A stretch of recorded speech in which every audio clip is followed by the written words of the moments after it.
Turn, if you would, please, with me this morning, 2 Peter chapter 1. 2 Peter chapter 1. Starting in verse 3.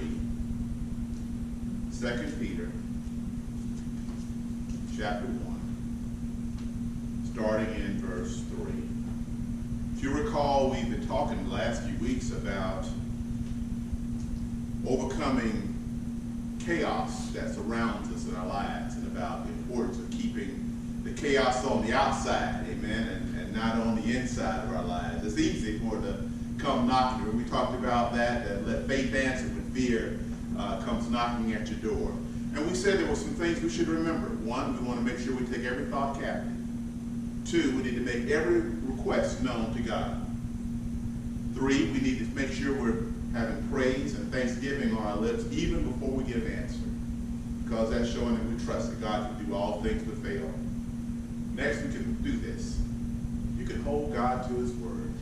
In other words, accept his promises. Even when you don't think God is there, you know he said he would never leave you or forsake you, so therefore you can hold him to his promise. He's there, and he will never leave you or forsake you. And then we want to replace all of our fear with good thoughts.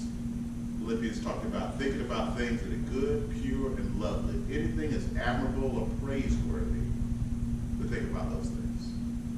The little song, Count Your Many Blessings, right? Name them one by one. Count your many blessings, look what God has done. And that's true. If you take a moment and you go back and think about areas in your life where God has been a blessing to you, in the times when you don't see blessings, amen, it'll give you focus and perspective. In 2 Peter, Peter wrote to the church, and he gave them another promise. He said that God's divine power, in other words, his presence and power in your life, gives us everything, verse 3, everything we need for life and godliness through our knowledge of him, who called us by his own glory and goodness. So right there we see that what Peter's also saying is, in the midst of chaos in your life, you're fully equipped. As I thought about the message this morning, I thought about the fact that sometimes we need to analyze or look at the chaos in our lives a little closer, because it's going to be there. It's almost like a storm that's coming, and you look out the windows to see that the winds are starting to rise, right? And so if the winds are starting to rise, you say, well, what do I need to batten down? Or, you know, we have an umbrella in our backyard on our picnic table, okay? The winds start blowing a little hard. Margaret will say, it's time to go out, let's take the umbrellas down. You know, there's things we do because we see the storm is coming, right? And it's not, oh my gosh, then we start going to do what? We go into a preparatory mode, don't we? We start looking at things we can do. What can we, the storm's coming, but what can we do in preparation for the storm's coming? He's given us those ideas. It's like in the natural realm. We take the opportunity to assess the situation, and as a result, we do what we can do as we see what's coming, and we're more prepared. The same holds true in every area of our lives when there's chaos there. And I wrote these things down, 5 things to think about. And these 5 things to think about are something that's very typical in business as far as how to manage risk and how to deal with threats in your life, how to deal with the unknowns, in other words, how to manage chaos. And the first one that I wrote down was this: accept. Did you know there's some chaos in your life you just have to accept? You're running late for work, and traffic sure seems to be slower when you're running late for work. You kind of just have to accept that and just kind of have to go with the flow. You know, you can get out there and get around people and start honking your horn and carrying on, but the bottom line is all you're going to do is create more chaos, not less, with that response. So some things we have to accept. There's an old saying, don't sweat the small stuff. And everything is really small stuff in comparison when you think about what God's doing in your life. So what we do, some risk, some chaos, accept it. I'm not saying we resign to, oh, well, that's how it's going to be, but it's almost like to get the umbrella out of the way. You accept that thing is coming, that thing is going to happen. The next thing you want to make sure you look at also, though, is sometimes you need to avoid chaos. If you go into a situation that you know is chaotic, what do you expect to get? If you're hanging around folks that always find themselves in the wrong direction, where do you plan to go? There's some chaos in our lives that it just might be best not to go that way any longer. Or, you know, the old saying is, I got old sayings today. Madness is doing the same thing over and over again, expecting different results. That's not going to happen. The only way it's going to change is for you to do what? Something different. So every now and then there's certain chaos you need to avoid. The next one I wrote down is some chaos you have to transfer. Some things you just can't handle on your own. And that's where you're blessed if you have a friend or a spouse or someone or a neighbor or someone who come along your side. And sometimes you have to transfer to God. There's some things, some problems, some chaos that we just can't do anything about. You can't skip it. It's there. It's not small. Sometimes it's big. It can be a big report, big problem, big trial that can happen. Sometimes you can't find yourself, able to avoid it. It's although you want to. Some of us will stay in the bed. We just won't get up that day. We'll sleep in. You're just trying to get away from it or trying to ignore it. And when you wake up, it's still going to be there. You can't avoid it.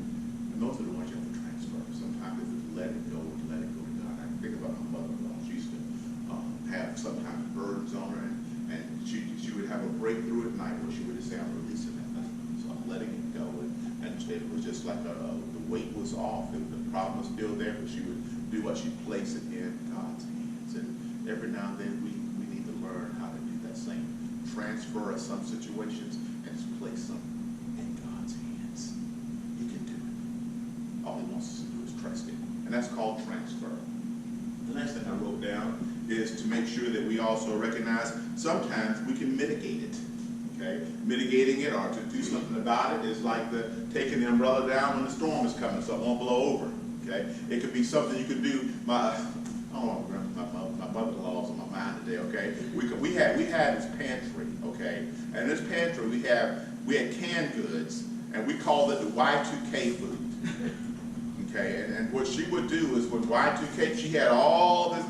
She had so much stuff that she's able to give stuff to us, and that she bought it, but we had it in our house, and our siblings had it in their houses, and my children had it, and we called it the Y2K food. We still call it that today. We don't still have the Y2K food, but there are certain things. Is that the preparation for what is yet to come. There's something you can do to mitigate something. There's something you can do to prepare. There's something you can do. For us, that mitigation is prayer. We need to be praying with thanksgiving, even when we don't find ourselves in need. Or when you see something happening, mitigation is that preparation, or that mitigate means to prepare or to do something about, and therefore we can do that with prayer. But here's what you wouldn't have thought about chaos. So we see with some chaos we have to accept it. We need to consider it small stuff. Some chaos we can avoid, watch where we hang around. Some chaos we can mitigate, we can transfer, give it to God. Some we can mitigate, do something about it. Here's a fifth one now. Some chaos you can exploit. What? Some chaos. Did you know that sometimes trials come in your life to move you forward? If you look at the Israelites, for example, they found themselves often moving forward in the midst of a trial, a chaotic situation. God would use chaos to move them. Sometimes God uses chaos to direct us towards him. Sometimes we have trials to help us realize that we need him. The story, though, of mitigation, I think about, like, last week was horses, right? Remember the old man had the horse? Okay, ended up with a bunch of horses. Okay, this week is about donkeys. Okay, so last week was horses, this week is donkeys. There was this guy, farmer. He had this donkey. The donkey was nothing trouble. Always tearing down the fence. Always giving him problems. Always trying to chase the other animals he had. The donkey was nothing but drama. That's all he was. One day the donkey fell into a hole that the farmer was digging for as well. And the farmer went over and saw the donkey down there. He thought, my gosh, what am I going to do about this? He said, So he tried to get him out, and the donkey's classic rebellious, bucking and carrying on. Everything that the farmer did to try to get him out, he's just against it. So he tried, he went away, tried another day, second day, third day. Now the donkey's becoming dehydrated, right? He started to get weak. You can see the donkey's going to die. So he talked to his neighbors, and he talked to his workers, hired hands. He said, you know what? we need to put this donkey out of his misery. He's not going to get out of the hole. He's starting to dehydrate. So what are we going to do? Might as well bury him. So sure enough, they started taking the shovels and all started throwing dirt on the back of the donkey. And every time they throw dirt on him, he's shaking off. They kept throwing more dirt in, he kept shaking it off. Kept throwing more dirt in and shaking it off. Every time he shake it off, he's stepping up. They kept throwing dirt, he kept shaking it off. He kept stepping up. Bottom line is they kept doing that before they knew it. Donkey was out of the hole. He decided to take his chaos and exploit it. And the result, got out. So you know what? Every now and then, you may need to take your trials and exploit them. And shake it off and step up. You'll never forget that. But sometimes we have to be there because it's easy for us to say, now I'm done, right? The dirt's being thrown on our back, it's over. Some of us are like the things we need to recognize as small stuff, we default to making it what? Big stuff. And it's nothing but small stuff. And if you don't take an opportunity in the midst of your chaos, because before it gets inside, you need to understand what it is on the outside. So you can decide, this is small stuff. I ain't worth worrying about. Nothing you can be concerned about. This is one that I'll recognize as something that I can do something about. I can fix this, I can mitigate it. Let me do that. This one, I'm going to avoid. I'm going to go in another direction. I don't have to. I'm going to change the way I go. This is one I may need to transfer and give to God, or maybe one I need to mitigate. But every now and then you have one you just need to exploit. Take advantage of the situation, because the old saying is, what was meant for evil, God turns to good. And that's the way we can exploit it. So he says he's given us everything we need, verse 4. Through these, he has given us, listen, very great and precious promises, so that, listen, so that through what? Through the chaos, through the trials, we can participate in the divine nature and listen, and escape the corruption, the chaos of the world. That's God's desire, that we escape the corruption, the chaos of the world caused by evil desires. Anytime you find chaos, you will find it's a result of not getting along, selfish ambition, vain conceit. You've heard of those things before.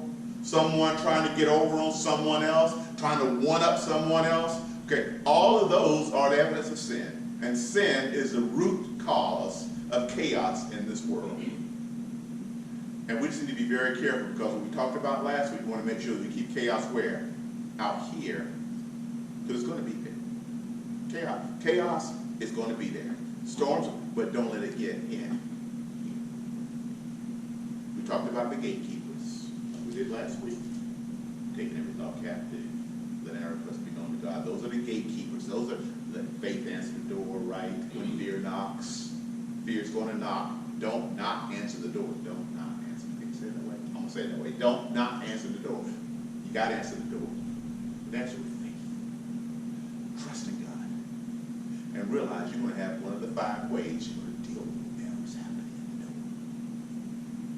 the door. If it's something to avoid, something to skip, something to transfer to God, something to exploit, here's the thing, beloved. And I haven't got there. I thank God for my spouse, okay? You know, we balance one another. Well, she kind of balances me, but I get every night I get a chance for her.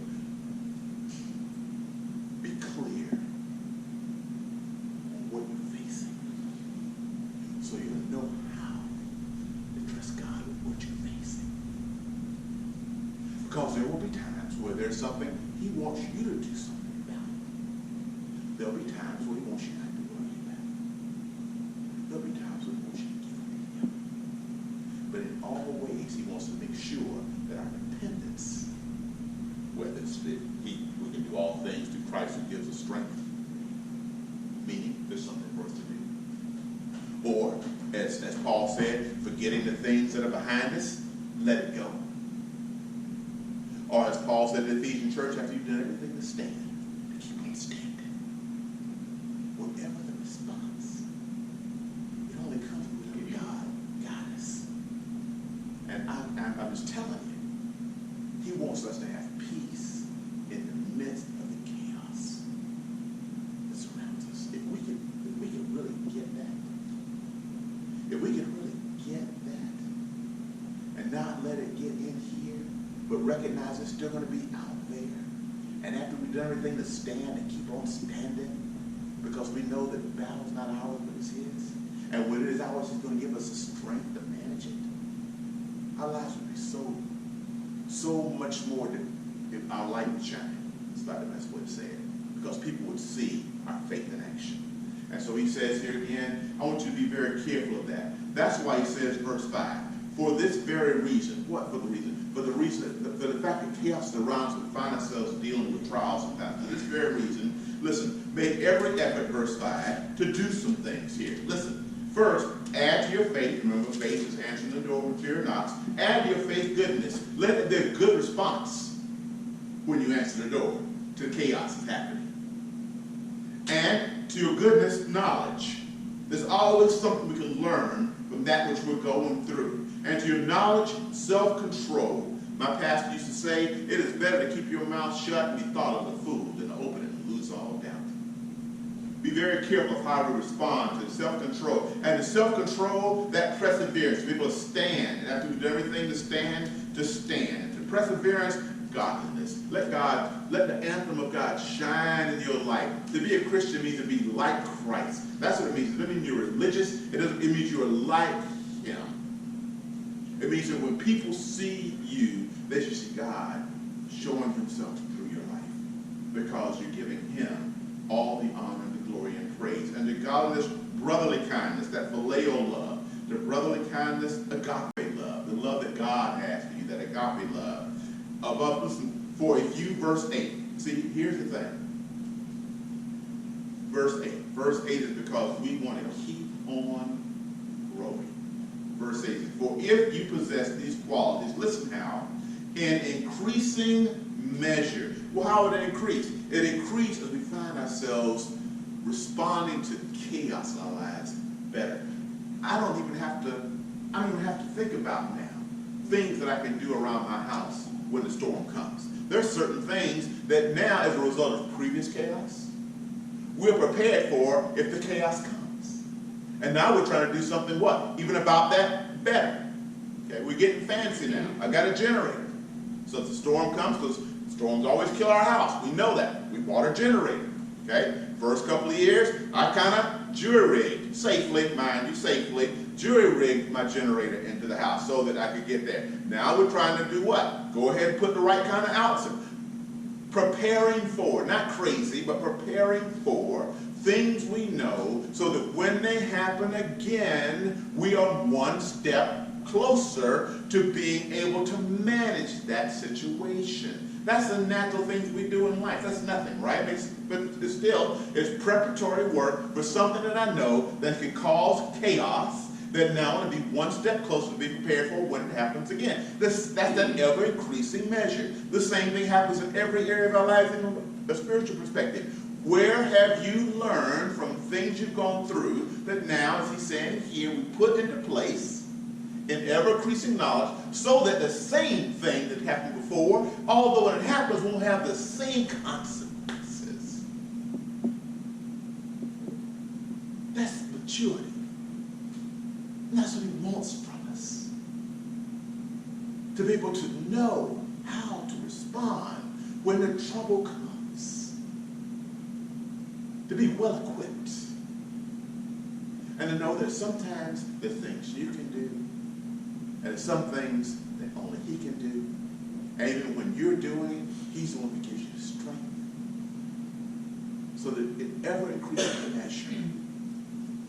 Today, before you even get home, you could have some chaos happen. You may be sitting here right now today with in the back of your mind chaos that you're managing or dealing with or that's possibly overwhelmed you. Right here is an opportunity for us. The chaos is not gone. But beloved, is how, I trust you, how we respond can make all the difference in the world. And we'll keep it out here so there'll be peace in here